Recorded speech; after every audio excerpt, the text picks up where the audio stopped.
Hey everybody, welcome back to another episode of the Gamers Lounge podcast. My name is John Meadows.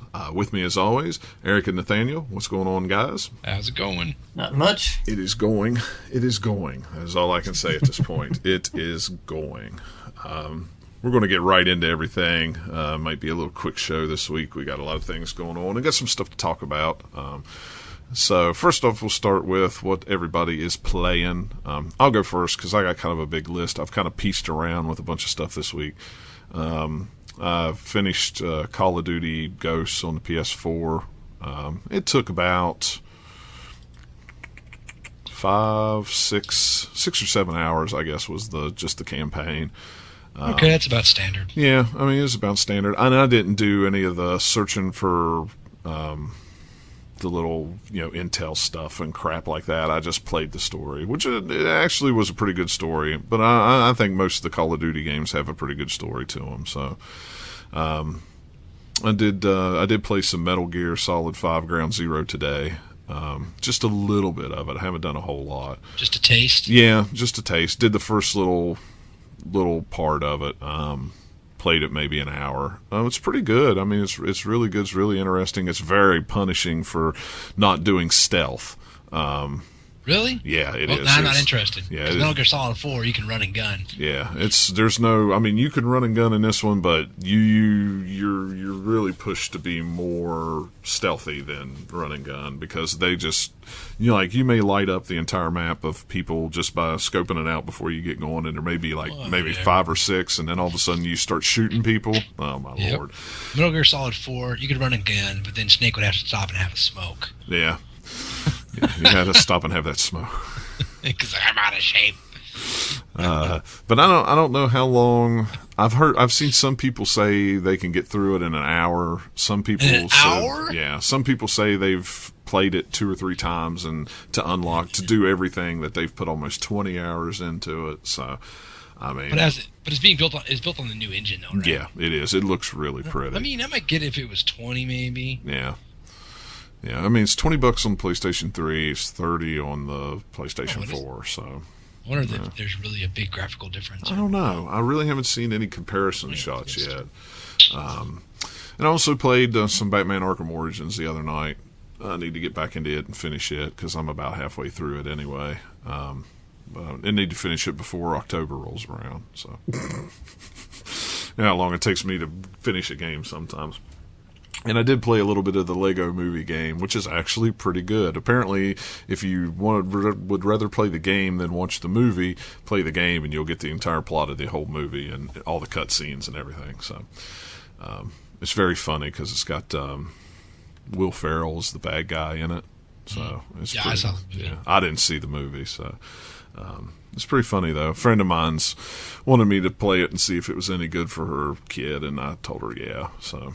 Plus, I got it for cheap, so gives me an excuse to buy a game and get it on sale. So I can't complain. I like the Lego games. I'll just never finish them. I never do. So, what have you been playing, Erik?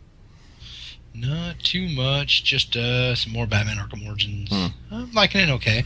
I thought I wasn't going to like it as much since it was a different developer, but it's entertaining. Yeah. I'm progressing in it. I've also been playing a little bit of Legend of Zelda Link Between Worlds, and I played a little bit with the Ouya this weekend, hooked it up, got bored after like 20 minutes. Now, one thing with the Ouya that I've never known, if you have a Droid, you have a Droid phone, so you buy games with the, through your Droid phone, can you play those on the Ouya too, or is that a whole separate thing? I'm not really certain. I'd have to look into it. I don't know. I've never looked into about because I have tons of games, Android games through Amazon that I used on my Droid phone when I had it.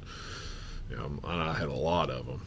Some of them I never even played. They were just free, so I was just like, they had a free app a day or something like that. So I wondered if those would work on the Ouya too. I didn't know how that worked. Something to look into. That's it.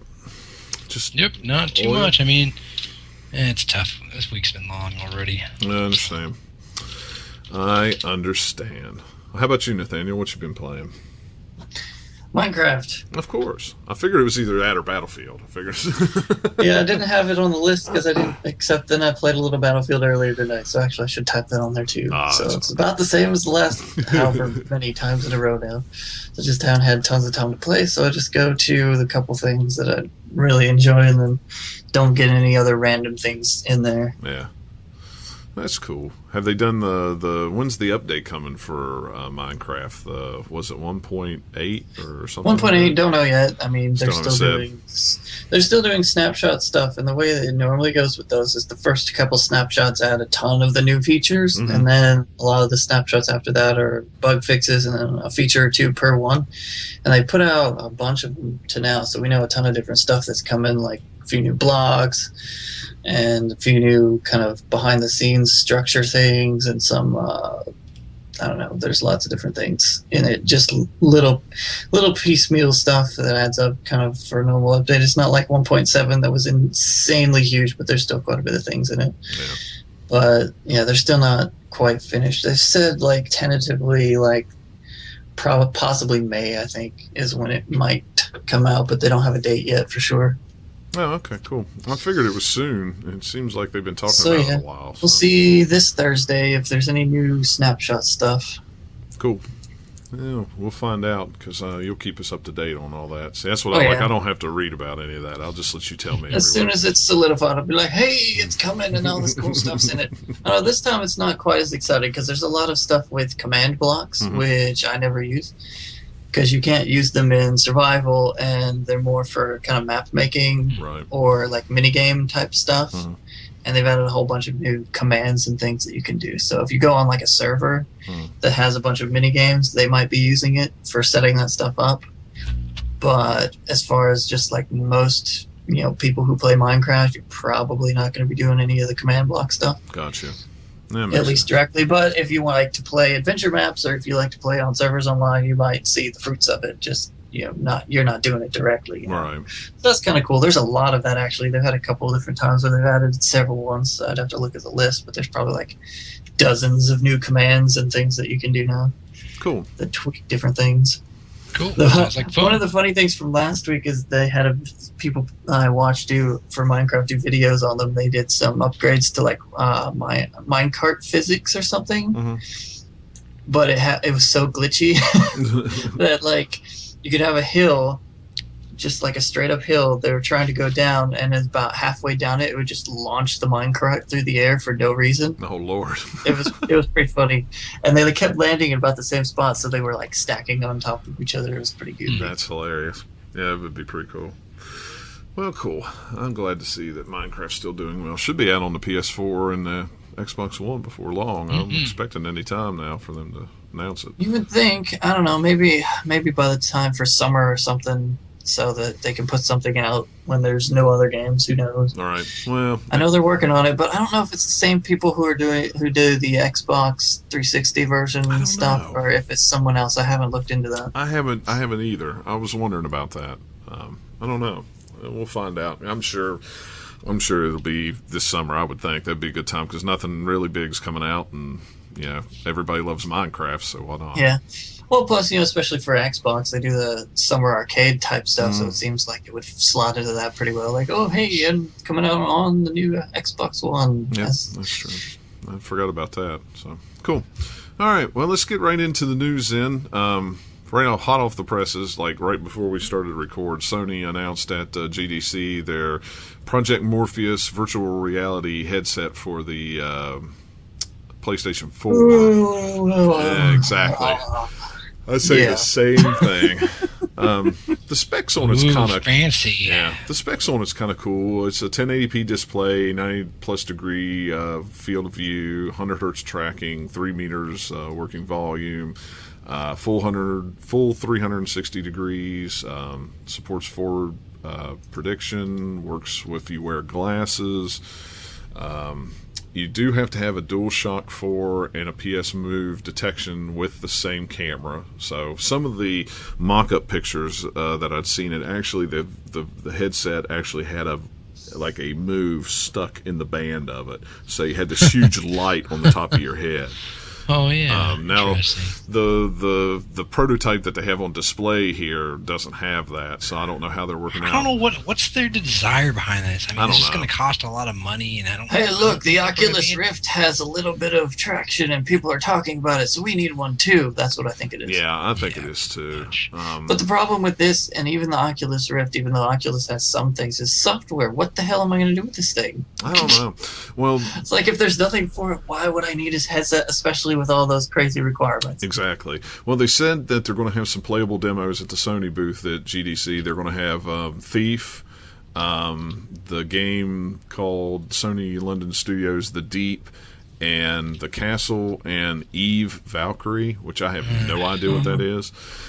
But I can't imagine playing Thief with that headset on. I mean, I get motion sickness anyway, riding a roller coaster in a driver's side of a car. Yeah. Vomits all over the TV. Jeez, I just couldn't imagine playing Thief like that, because sometimes it's so fast. I could see his arm. Well, you know, it might be fine, because it depends a lot on field of view, on how that works with the virtual reality. And plus, you might just play it differently because you have a virtual reality headset on. Could be. So you might play it slower, or do something different. Who knows? But I don't know. It's just one of those things. When's Microsoft going to announce theirs? I tell you what, I heard rumors. I read rumors on Twitter before the Sony press conference thing at GDC that Microsoft was going to announce one too. So I got it. Can we call it the Kinect Facehugger? Kinect Facehugger. No, somebody's posted this on Twitter. That's going to be a unsold Surface tablets duct taped to unsold second Kinect. Yeah, Let's throw some Zunes in there. Just throw some Zunes too. Yeah, the Zunes. That would be where the sound comes in. They'd be for the ears. I don't know. This whole thing is like, okay, even if it works perfectly well and there's some things for it, it's still going to be just some kind of neat peripheral that doesn't go much of anywhere, just like the PlayStation Move. Right. Well, or anything else, because nobody needs it, and no one's going to be like, I'm not going to spend that much on that thing. Yeah, whatever. It's going to be expensive. I mean, that's just it. It's going to be expensive. There's no way it's going to be $100 or less. There's no way. 200 probably. Yeah, it's like even with Oculus Rift, it's cool, but there's not enough of a push for wanting one yet. Somebody's going to send you one. You're going to have it. But, hey, if I had it for free, whatever. That's cool. If they want to give it to me, absolutely. If they want to give it to me, I'm all for it. But they ain't doing that. No, they ain't doing that. And I mean, I don't know. It just seems like a gimmick to me, like 3D televisions and things like that. Yeah, like nobody talks about 3D TVs anymore. Yeah, the 3D display and stuff. I don't know. I do think you could do some cool stuff with virtual reality, but that still doesn't mean that I'm going to want to do that all the time or even that much. Yeah, I mean, I know I wouldn't. I mean, they were showing little mock-ups of playing like Gran Turismo with the pedals and the steering wheel, wearing the headset and stuff like that. And I'm like, yeah, but your head around. Yeah, but I'm like, okay, first I've got to have the headset. I've got to have a game compatible with it. I have to have a DualShock controller. I have to have a Move. I have to have a camera. And if it's a race car game, I have to have a steering wheel and pedals. I mean, you're talking a ton of money of just add-ons. And give me one. Give me two add-ons that have been super successful on a system once they come out, other than the Kinect. I mean, none. The Move. How about the Wii Fit board was, and then quickly dropped off eventually. Right. But when it first came out, it was super successful. Yeah, everybody wanted that one. But I mean, you look at like the 32X for the Genesis, the Sega CD for the for the Genesis. That didn't go nowhere. There was supposed to be a disk drive for the N64. That didn't go anywhere. I just thought of something. This headset, you have to literally plug it in and connect it to your PS4 and wear your PS4 around your head. Wear it as a backpack. Yeah, just sort of thinking of all the random junk you could plug into like your Sega systems and have this monstrosity. Why not do that again? I don't know. I mean, it'll be interesting, but I can't imagine that it's a wide variety of people are gonna hop onto it, unless it's super cheap and there's a ton of cool stuff for it. That's but they're not gonna make any money if it's super cheap. So yeah, $20 and comes with 50 full price games. Yeah, nope. No.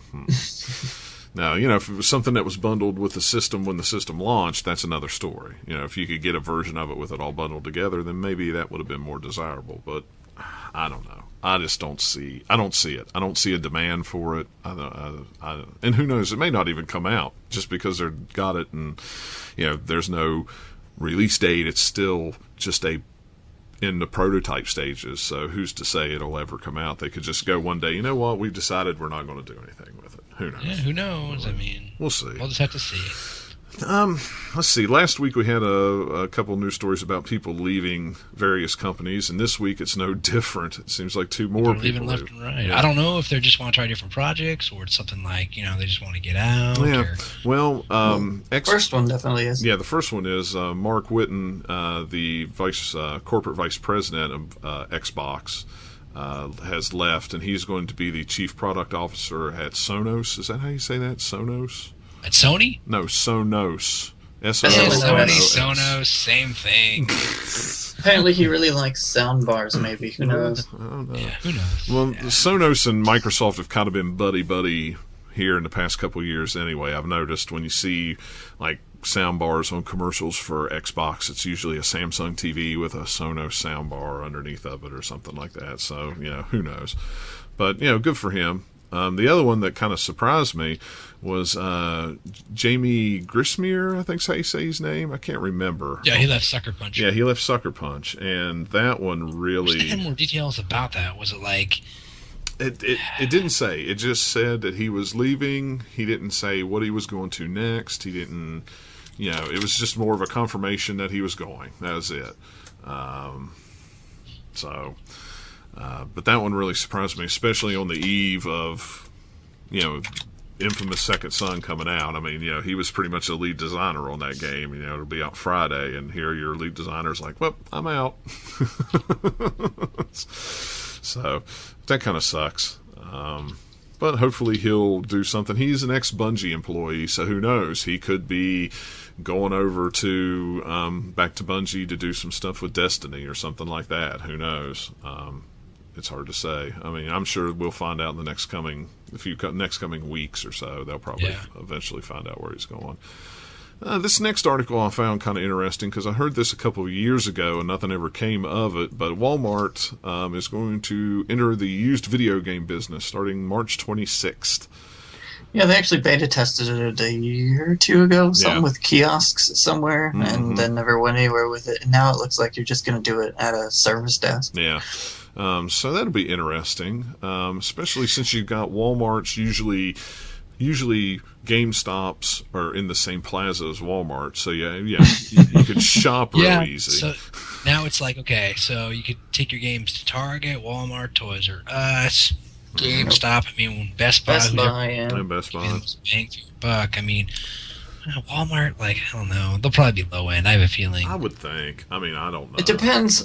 If you can find a list online somewhere of trade-in values, then people might use it. But if you have to actually go in the store and that's the only way you can tell, then, Best Buy keeps it on their site. Yeah. GameStop has one. Yeah. Cheap-ass Gamer usually keeps a running thread of stuff like that. Yeah. GameStop has some on their site, but it changes from day to day. So that's why Keg people, and even that list on Keg, Cheap Ass Gamer isn't entirely accurate. It's pretty accurate, but sometimes I'll go ooh, it says $20 and this is a month ago, and I go in and it's $10. Oh, well, didn't see that one coming. Well, what's funny is they're not offering the cash for games like GameStop does.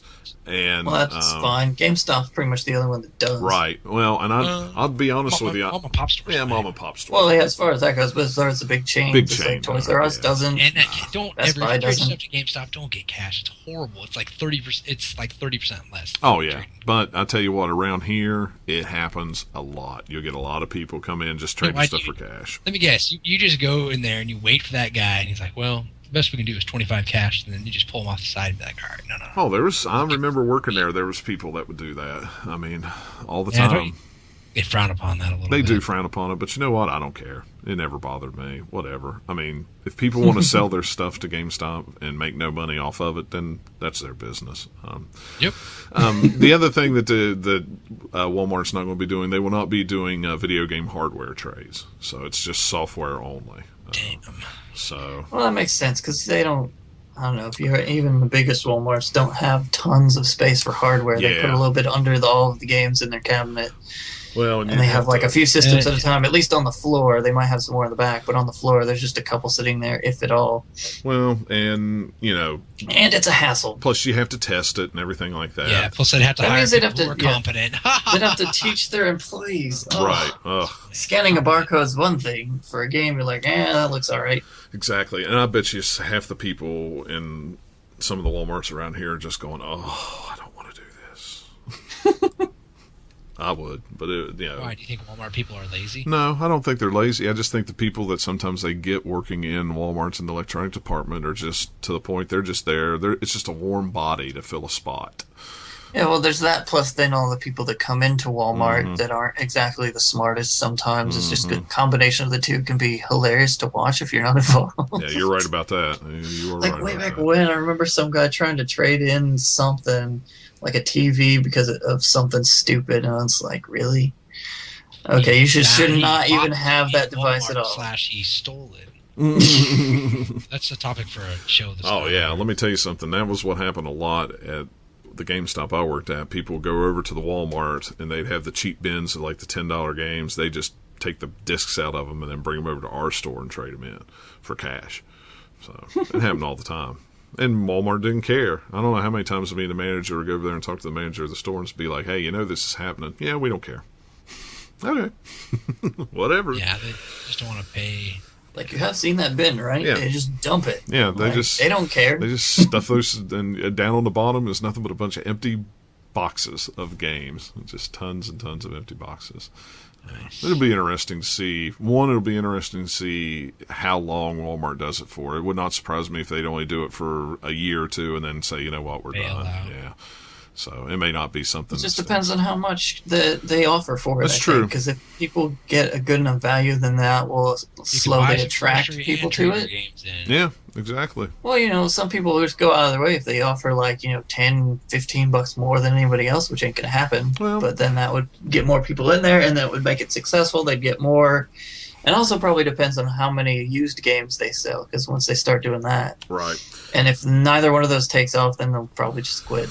Well, and I know a lot around here, and I'm not ashamed to say it, we are a little lower income area, so people would trade in their games to buy groceries and buy, pay bills and stuff like that. And if you could go to Walmart and trade in your games, they would go trade them in there and go buy groceries and cigarettes and whatever else. I think you got that all wrong. People trade in their groceries to buy the video game. I don't know. There we go. I don't know.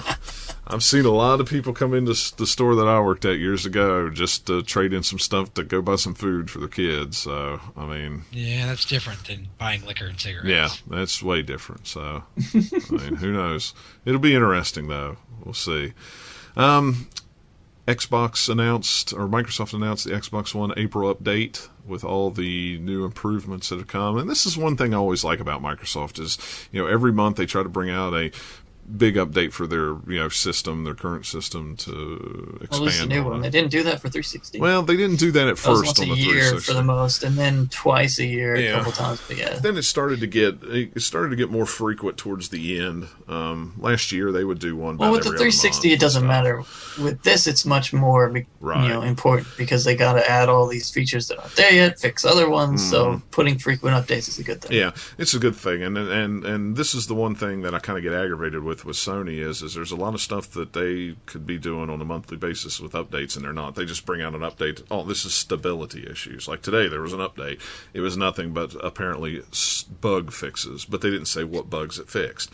It still didn't fix my I can't sync my trophies problem. That's been going on for a month now. The anger. My problem with Sony is all the stupid. A, it's slow to update. B, it doesn't tell you, at least on mine, like there's an update until you try to do something. So I always am booting into Netflix, and it's like, you need to update. And I'm like, no, I really, really don't. Right. The only reason now I have to is they finally got rid of the workaround where you could just like back out of the box a couple times so you could still do Netflix. Well, there's two things. Several versions ago. There's two things that's really cool with the PlayStation 4 is if you have it in standby mode, it'll automatically download and install the update unless it's an update that needs to have the system rebooted. And the PlayStation 3 will do that now if you're a PlayStation Plus member. It'll automatically update Which all is those crap. things. So. I think that's crap too. Tying in system stuff like that to Plus where you have to pay is really shady. Yeah, it is. It is, but if you're paying anyway, I mean, I'm paying it's anyway. Wasn't it also for a while you could only do like auto update stuff with Plus, and I don't know. It's just like, why? Just make that a thing that your system does. Like, it's not a benefit to Plus people. It's just like, oh wait, it should just do this normally, but hey, I actually get it because I'm paying for it. It's like stupid. Well, the one thing they need to do with the PlayStation Plus is up the online storage, because I've almost got my 2 gigs filled, so I need more. What are you backing up? Oh, I back up all my game saves, all of them from the Vita, PlayStation 3, and PlayStation 4. So every game save I have is backed up to their server. I have only have some of them backed up. Yeah, I just back them all. The rest are stored on. I just back them all. Yeah, I know. Anyway, the update for the PlayStation 1, which we started to talk about. Xbox One, you mean? Yeah, our Xbox One.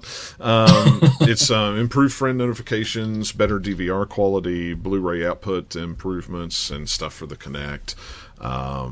They're actually going to have a progress bar to set to reveal how your game saves are coming along and stuff like that for apps and games. It's better voice and motion control on the Kinect. Like I said, the DVR video quality will be improved. I don't know what else. Blu-ray 50 hertz video output. I don't know what that means.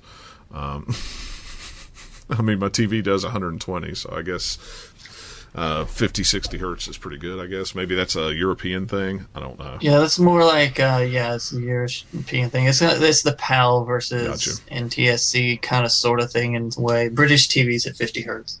Okay. So it's just something weird, like, if it's originally recorded at that, and then so now you can play it at that instead of, if it tries, apparently before this, it would do some weird playback things. So this is supposed to fix that. Yeah, that's cool. PlayStation Vita is getting all kinds of new apps in the next couple months. It looks like let's see, I did have the dates. March 25th will be Hulu Plus and Redbox Instant. And I believe whenever those store updates today, it will be Crunchyroll and NHL Game Center Live. That concert one is already up. It was up last week. So it's always cool. Weird. I would have figured they would have had Hulu and Redbox already. Yeah, really. Yeah. The only one they had was Netflix for a long time, and then they got some radio thing, and then there was there seemed like there was another one. I never use it though. I can't remember. Not that I'd ever really want to watch something on a Vita for the most part. Yeah, usually the only time I do is if I'm getting ready to go to bed and I just want to finish watching a show real quick. Because it does have a nice screen, but sitting there holding it's kind of a pain. But Yeah, that was more the thing, is like holding it. Yeah, but sometimes it's like maybe if you had a good signal and you're on like a train all the time wherever you're at, that would be kind of an interesting thing. Because if you didn't feel like playing a game or something, then you could watch something. Or an airplane or a hotel, I guess, or something like that. If you travel a lot. Airplane, yeah, I don't know. Hope you have the good airplane internet if that even exists. Yeah, I don't know. I guess. Well, I think some of them have. Yeah. But that's again another topic. Well, yeah, they have internet, but is it how good quality is it? I don't know. And most planes that I've been on, I haven't been on it long enough to even try it. So. Yeah. But Eric will get to try it when he's. How long's that flight going to be from? It's like freaking 8 hours. Yeah. It's a long time. It's and then a little tiny layover in NYC, but. It's gonna be it's gonna be a long flight. Man, too bad you ain't laying over in Charlotte. We come down and see you. Sweet. Stop down. Nope. I'll have the Surface RT, potentially the Vita. Right now, that's maybe. We'll see. And for sure the 3DS and a book. Yeah. Maybe no book. Yeah, that's what my tablet would be for. I'd have my book on it. Yeah. Let's see, what else? Now, this was one that I was surprised that they even still had. Microsoft ends the $99 Xbox with a 360 subscription. I forgot that they had that still. I think there was to try to introduce it for, so you don't have to pay so much money up front. Right, yeah, because what you did was you would commit to 2 years of live at $14.99 a month. I think it actually came out to be more. It did. It came out to be a little more. Yeah. This seems like something that they were stupid and tried it on the 360 at the end of its life, instead of trying to do it for the Xbox One. Like, maybe they'll still put it out at some point. But it seems like, hey, that's where you get more benefit from it. Like, knock a couple $100 off the price if you subscribe, blah, blah, blah, just like a cell phone. that's where people would want it. Because hey, $500 is a lot, but if you could suddenly get it for $300, oh yeah, and you're going to subscribe to something anyway, the American way. Oh, I would do it. I would do it in a heartbeat because I'm subscribed to Xbox Live anyway. So it's like, well, why wouldn't I just go ahead and get a Xbox One, get it for $100 and $150, whatever, cheaper, and just pay my $14.99 a month for Live? I would. Why not? It'd be cool. But like I said, I didn't even realize this was still going on. I remember when they started it, I was working in retail at the time when they started it. 1982? No, it wasn't that long ago. It's about 2 years ago. I mean, seems like a long time ago. But yeah, it does. I remember I wrote an article for User Nation on it, and it got a lot of feedback. And people were interested in it because it was cheap. Yeah. Now it was like anybody could afford it up front. Yeah. Kind of like buying a car with payments. Yeah, like a lease, sort of. Except you got to keep it.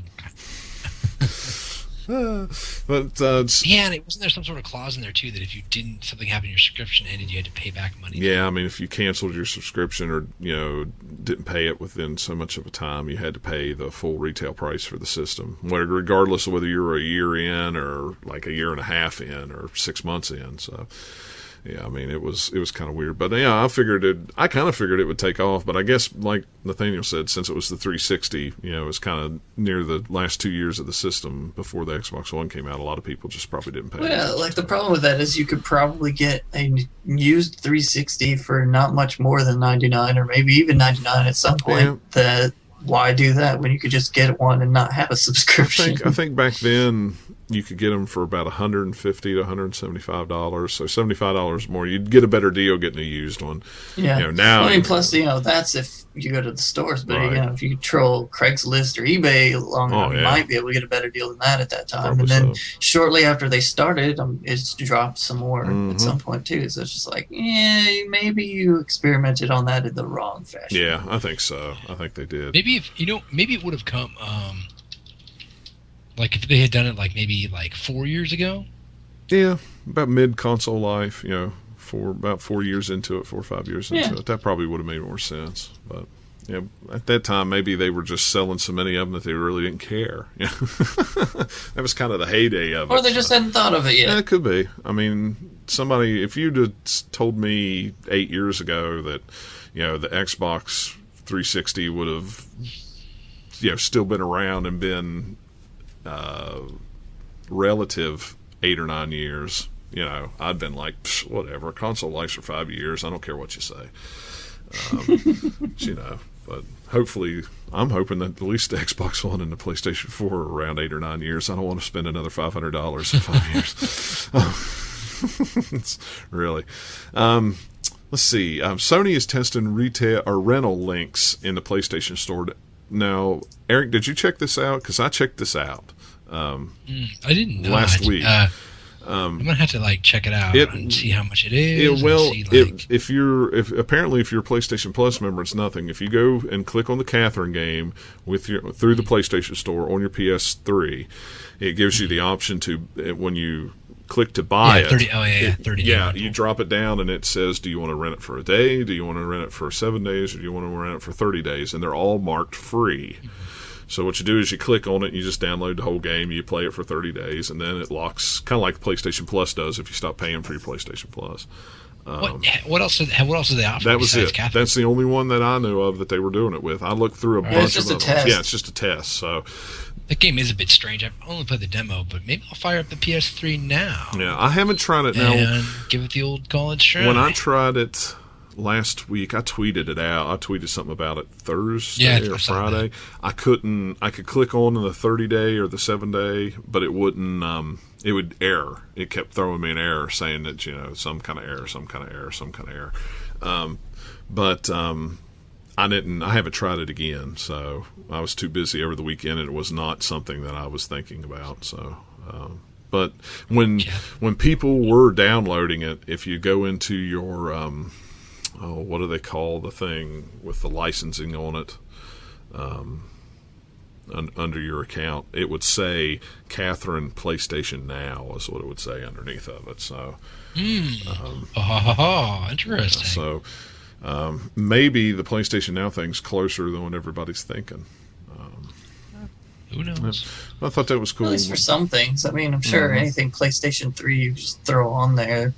If it's already downloadable version of it that exists, you just change the system on how you use it as far as the operating system or whatever is concerned. But the game itself is like, here you go. Yeah, and I mean, slight modification, it'll work. Yeah, I mean, they have the ability to do the licensing, run the license out for 30 days or 7 days or how long, or they do it with PlayStation Plus, so, why can't they just do it with any game, for the rental service? So, yeah, I mean, it makes sense.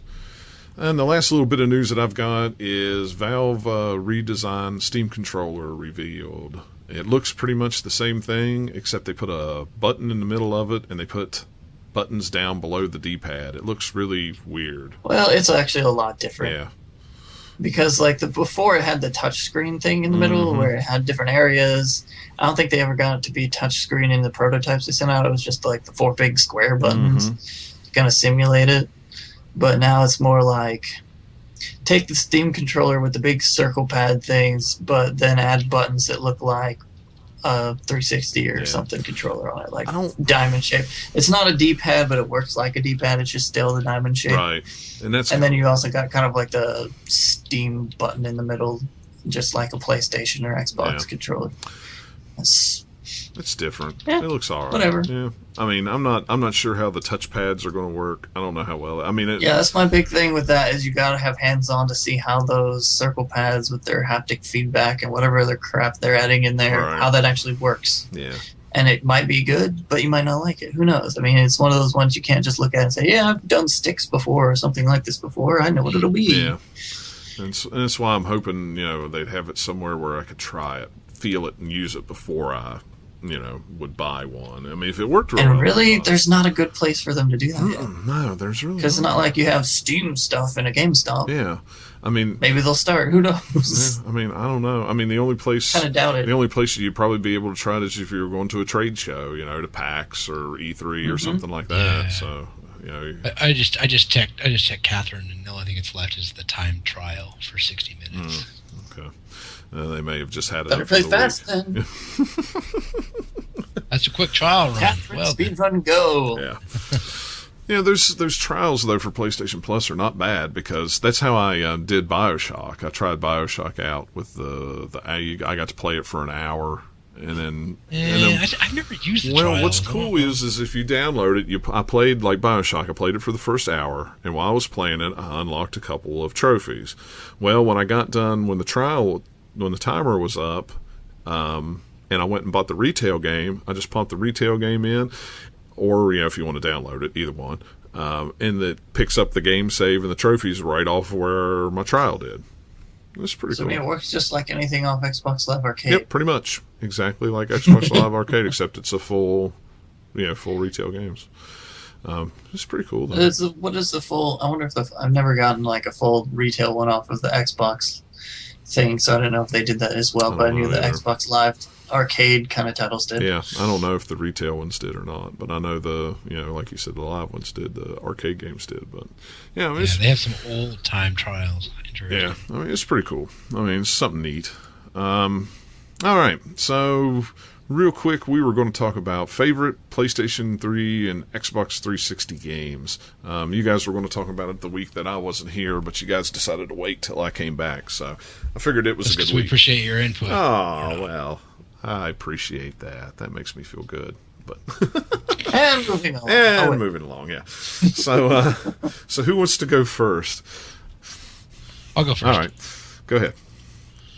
All right, I'm sure I'm forgetting stuff here. I'm going to put the Uncharted series, Metal Gear Solid 4, whatever you're writing now. Yeah, I know. As soon as I saw Nathanael's, I was like, crap, I forgot about that game.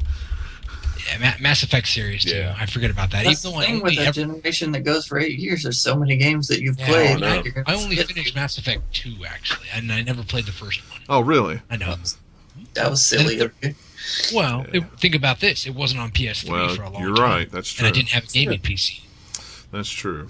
So take that.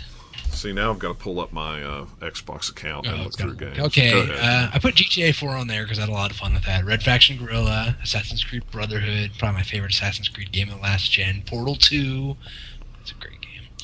Fallout 3 in New Vegas, Last of Us, Red Dead Redemption. Oh, Metal Gear Solid 4, if I didn't mention that already. Metal Gear Solid 4 was good. My list was... Snake. My list was kind of the same as far as the Xbox ones. Halo series, Fallout 3. I liked Assassin's Creed 2 a little better than I liked Brotherhood. Brotherhood was good. I really liked Brotherhood, but I thought 2 was a little better. Red Dead, Mass Effect, and then on the PlayStation 3, it's more the exclusives, because for most of last gen, I played exclusively Xbox. And then when I got my Vita, I kind of migrated over to the PlayStation 3, so there was a lot of older games that I played on the 360 that I didn't play on the PlayStation 3, but like Uncharted, Last of Us, and Demon Souls. I really like Demon Souls, even though it was You like being punished, oh my gosh, it was a bear of a game, but I never come close to beating it. But just the time that I had with it, it was a blast. I had really had a lot of fun with it. I'm trying to think if there's anything else. That's why I'm sitting here looking through my achievements going, is there something? Because literally I have not played my Xbox in a long time. Golly. Go ahead, Nathaniel. You tell yours. If I think of any more or think of any more, I'll chime in. Well, like Mass Effect series, I really love those. Like especially the first one, I think is the best story-wise. Just like the arc you go through in that game is really good. Plus, it's more towards RPG than the action that they went to for the other two games. Which isn't bad, it's just, I don't know, I just preferred that a little bit. It's a little clunky if you go back to it now, but playing it back then, it was fine. Yeah. Like, you had a few little things with it, but it's kind of like, it's just really freaking awesome space opera RPG. I love it. Space opera. That's a good way I thought about that. Yeah, it's pretty much just an adventure space opera thing. It's got, like, a bunch of elements of Star Wars and Star Trek all mashed up together. Kind of a lot of the aliens and all the backstory stuff you could read. Like, I spent a ton of time in, was it the Codex in that game? I forget what they called it, but their encyclopedia, basically. Yeah. Like, listened to all the ones that had the voiceover and read a bunch of the ones that didn't, and just, like, spent a ton of time in the first Mass Effect just absorbing the universe, because they put a ton of time into making that stuff. Just kind of fleshing it all out to where, you don't even see it. A lot of the people didn't read that stuff. They didn't even get it. All right. So... But I just like all that. The universe in that series is really awesome with the different kinds of aliens and the culture that they all thought up for the different ones. They actually feel different because you kind of got your main ones, and then there's a few other races that are kind of on the periphery that you kind of get through side quests and stuff, like the Henar, and I forget the names now. It's been a while since I've been playing Mass Effect. But yeah, you got your floating squids and your big weird elephant-y looking things. I don't know. Yeah. Like, just a bunch of cool alien species, and the storyline's really good. You fight some crazy villains and get to do some really memorable missions and stuff in all the games. So, Commander Shepard is a very, very cool character, whether you're playing male or female, in my opinion. Although most people are like, the female one's better. I never played the female one. Never did. Never tried it. Oh, man. I have two main Shepards. One's female, one's male. Like, I got my male action hero, Paragon, kind of typical, whatever cliche kind of guy that I play, and then I have my renegade, red-headed, kind of bitchy, do whatever she wants character.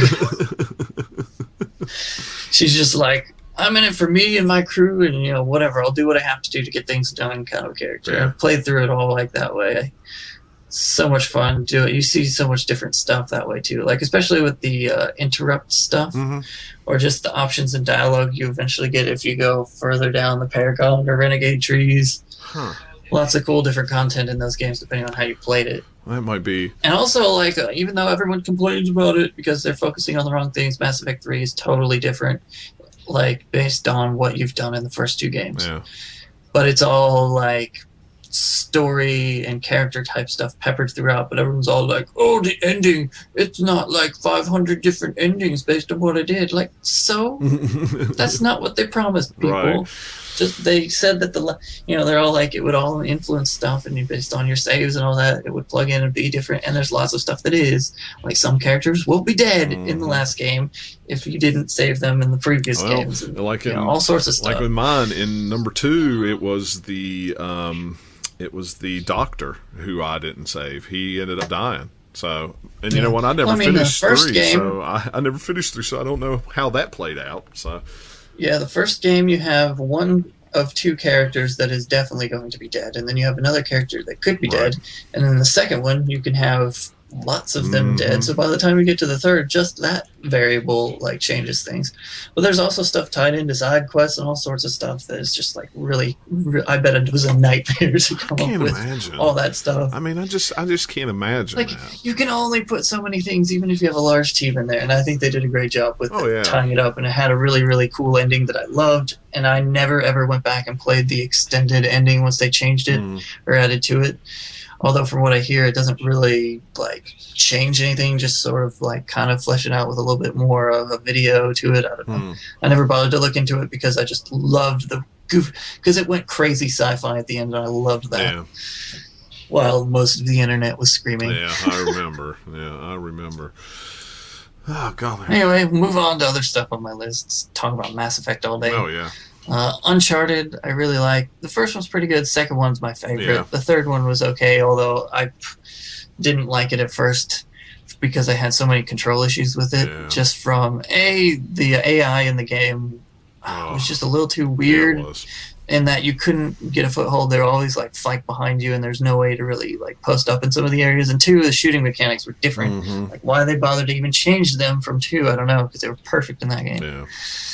And then they eventually patched it and it was a lot better. But I don't know, that one was weird because they always had their little kind of cinematic moments where you're running away from the camera, running towards the camera, and there's stuff like collapsing around you, sort of stuff. But in the third game, I had more trouble getting through those sections for some reason. I kept dying. I don't know what it was. I don't know what it was either, but I did the same thing. There was, especially in the boat that was in the graveyard or whatever. Yeah, that was the one that gave me the most trouble in the third one for some reason, and I don't know why.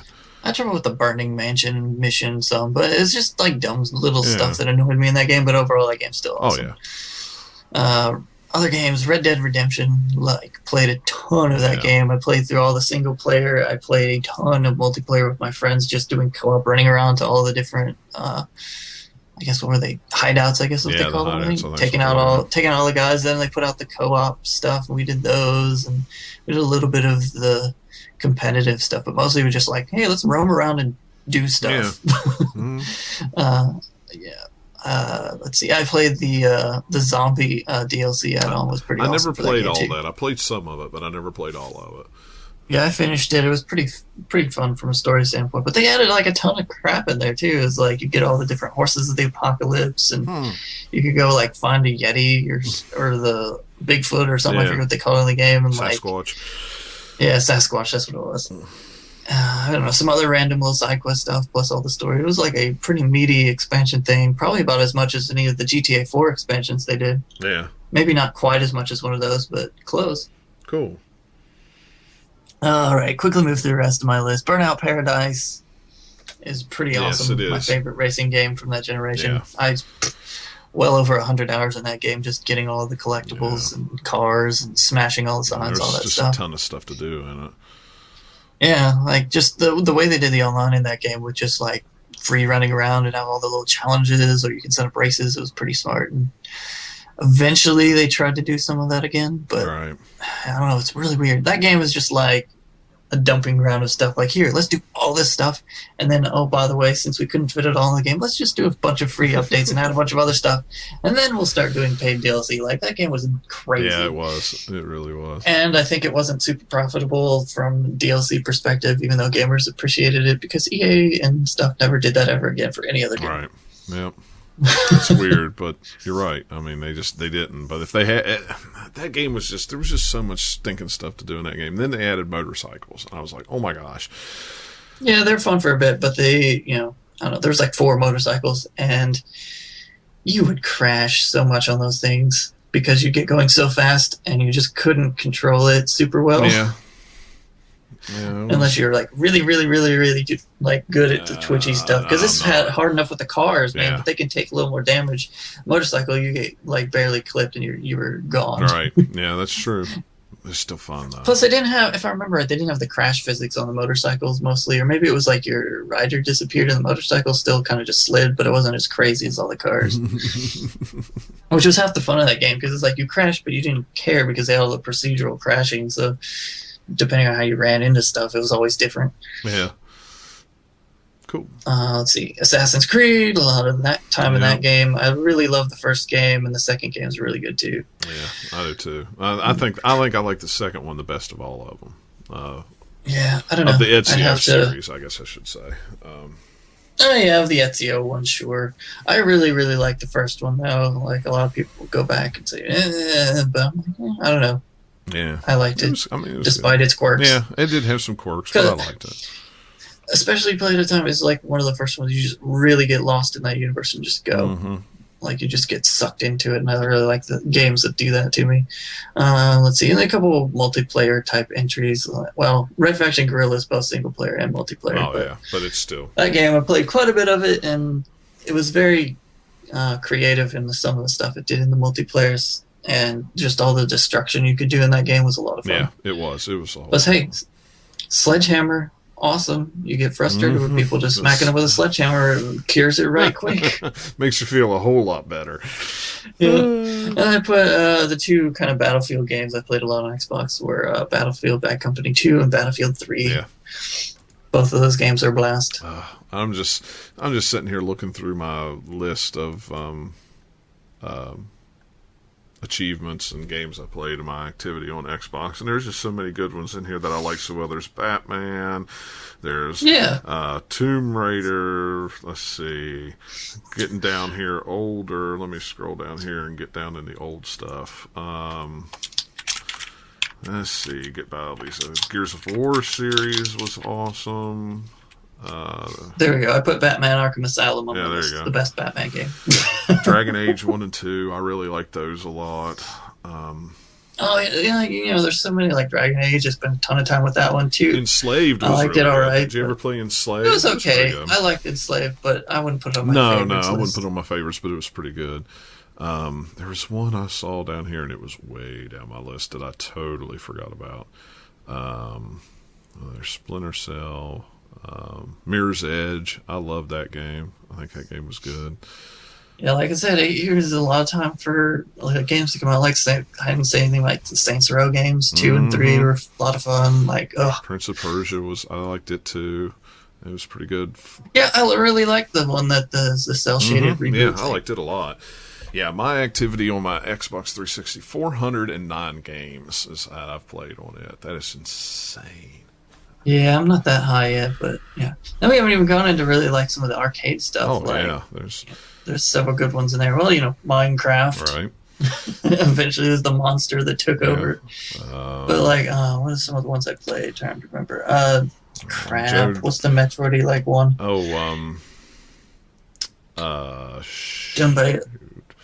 It was epic, but not epic. Yeah, hang on, I've got it. I'm having a hard time with titles right now. I'm trying to remember. It starts with an S.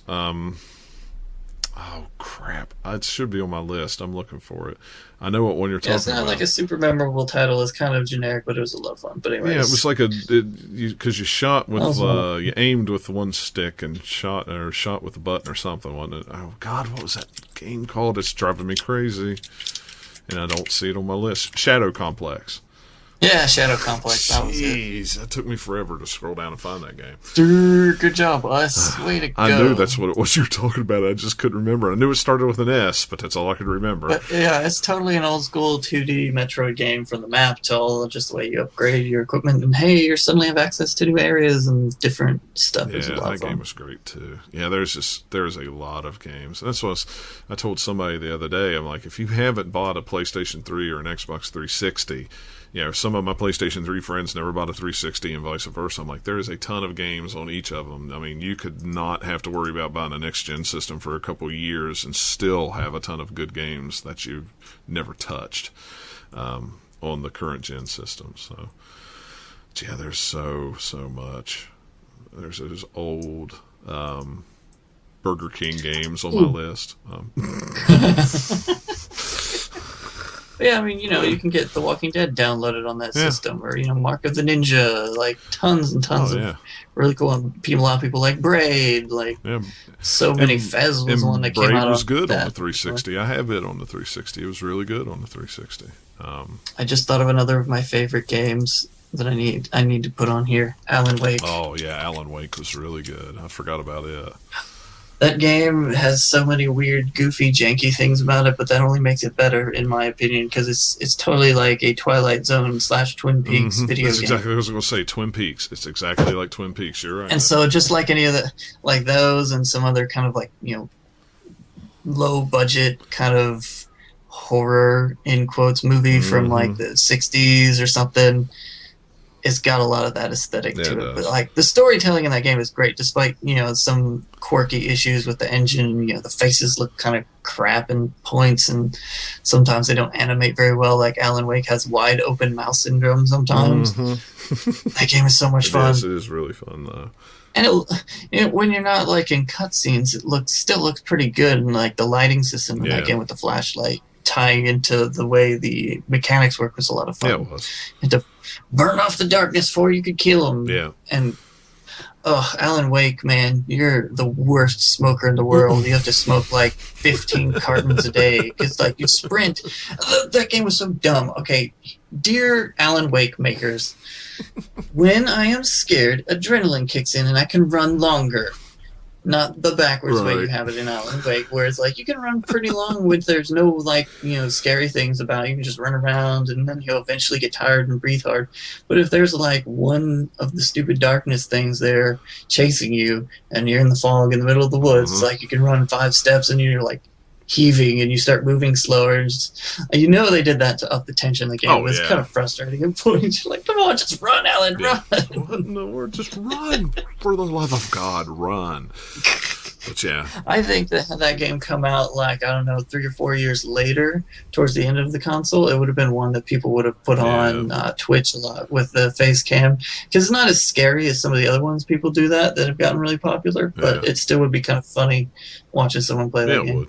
Like that game though has one of my favorite kind of scenarios in any of the last gen, with the whole rock stage battle, I guess we'll say, trying to be vague. Yeah, that's a good way to say it. Anyone who's played Alan Wake will know exactly what I'm saying. Yeah. It's just like this kind of section where you have some waves of enemy coming at you and you have to kind of defend this area that happens to be a rock and roll stage setup, and pyrotechnics go off and all sorts of crazy stuff. It's pretty awesome. It is. It's pretty good.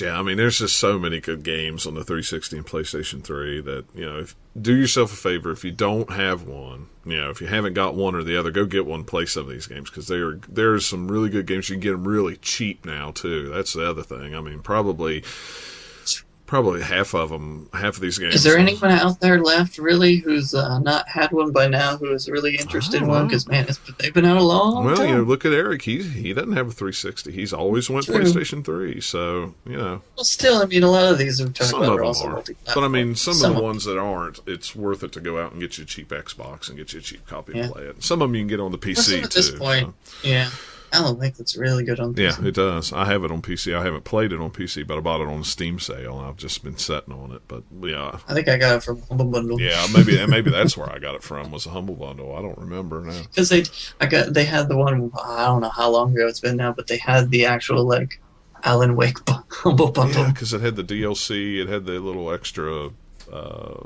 The extra game, that extra Alan Wake you got the game, you got the like 2 DLC episodes, plus you got the one that was like Xbox Live Arcade originally, the Alan Wake's Nightmare. Yeah, maybe that's where I got it from. I don't know. I got so many PC games. That was what was in that Humble Bundle. I get so many PC games through Steam and Humble that I get them all confused. So I don't remember. But, yep. But that's cool. The only other thing I figured we'd touch on is I got press access to the East Coast Game Conference this weekend, April 23rd and 24th. I'm only going to be able to go the 23rd. It's in Raleigh. I'm not going to try to get off 2 days because, of course, I'm off the entire week of work before because that's my wife's spring break. God forbid they have the spring break after Easter. It's a week before. Spring break for 2 weeks. Yeah. Yeah, it was like when I emailed my boss, I'm like, I hate to ask this, but I'd like to take off at least Wednesday the week I come back. Luckily, he's cool with it. So, I'm excited to go and hear. I don't know who's speaking on what days. I know they've got 2 speakers. One of them from Ubisoft, and the other one is from Warner Brothers, Turbine. And they're both let's see, I can tell you real quick who they are because I can't remember their names off the top of my head. It is Ken Ralston from Turbine Warner Brothers. He's director of design. He did Ghostbusters and Warhammer and some Dungeons and Dragons games and Star Wars games and stuff like that. Wasn't he in at Big Huge Games for a bit? He might have been. Well, they did the brain fart, the big failure of an RPG. Kingdom of Amalur. Yeah. Yes. He did, I thought he was involved with that. Yeah, game he did the Kingdom of somehow. Amalur. He was also lead designer on Oblivion, Elder Scrolls Oblivion, and Morrowind. Yeah. So It's like I knew those. I was just trying to think of more recent. yeah, I'd forgot about Kingdom of Amalur. He's done a little bit in his career. Yeah, just a tad. And then the other ones that'll be speaking on whichever day is Mary DeMarle. She's the exclusive executive narrator director for Enos Montreal for Ubisoft. So she's done Deus Ex, Human Revolution, and Myst, and Dungeon Siege, and Broken Sword, and some of the Splinter Cell games and stuff like that. So it'd be interesting. I don't know who else. They're having all kinds of little sessions. They're going to get back to me. So hopefully in the next week or two, I'll be able to let everybody know. Well, they don't even have it on their website. They're going to have an expo floor, but they don't say anybody who's there yet. And I talked to the PR lady today, and she said that they haven't finalized the schedule yet, but it should be out in a couple of weeks. So. But that'll be pretty cool. So I'll have lots of stuff to talk about on the podcast and articles to write for the website and stuff like that. So it'll be cool. Hopefully they'll have some cool new games there from some of the companies. I know Epic's going to be there, and Red Storm's going to be there, and Unity's going to be there, and most of your North Carolina-based. I was going to say the people who just have to drive down the street are going to be there. Insomniac and game developers like that. I mean, there's a couple other ones on the list. Hey, Insomniac just has to drive down the street. Yep, they've been here, 3 or 4 years. 4 years, something like that. I forget exactly when they started up the studio. Yeah, I don't remember either, but so it'd be cool. I'm excited. So hopefully you'll be able to go with me. If not, my wife's going to go. So yeah, I'm not sure yet. I don't know. It's one of those things. My weird schedule really messes up things. Yeah, and with it being smack dab in the middle of the week too. So yeah. But one way or the other, one of us will have some stuff to talk about from it. So all right. Well, you got anything else, Nathaniel, before we get out of here? No. All right. Cool. Good. I'll let everybody know how to get a hold of us. You can email us at podcast@thegamerslounge.com. That's the-gamer-lounge.com. You can follow us on Twitter. The show is at GL_podcast. Eric is at Cube00. I am at JCMeadows94. And Nathaniel is at Polygon_wizard. And be sure to stop by the website, www.thegamerslounge.com, the-gamers-lounge.com. I know it's a pain. The show is now officially on Stitcher, so you can catch all the episodes streaming on Stitcher now when they're posted. Subscribe to us on iTunes, leave us some feedback. With me going to this conference and Eric going to PAX, I'm sure between the two of us, we'll probably have some swag to get rid of. So, drop us some emails, leave us some feedback, everything like that. Post some comments on some of the articles. We'll be able to probably give you a little something if we have something, which I'm sure we will. So, all right. Well, we are going to go ahead and get out of here for this evening, and we will catch you guys next week. Have a good week. Yeah, thanks for listening.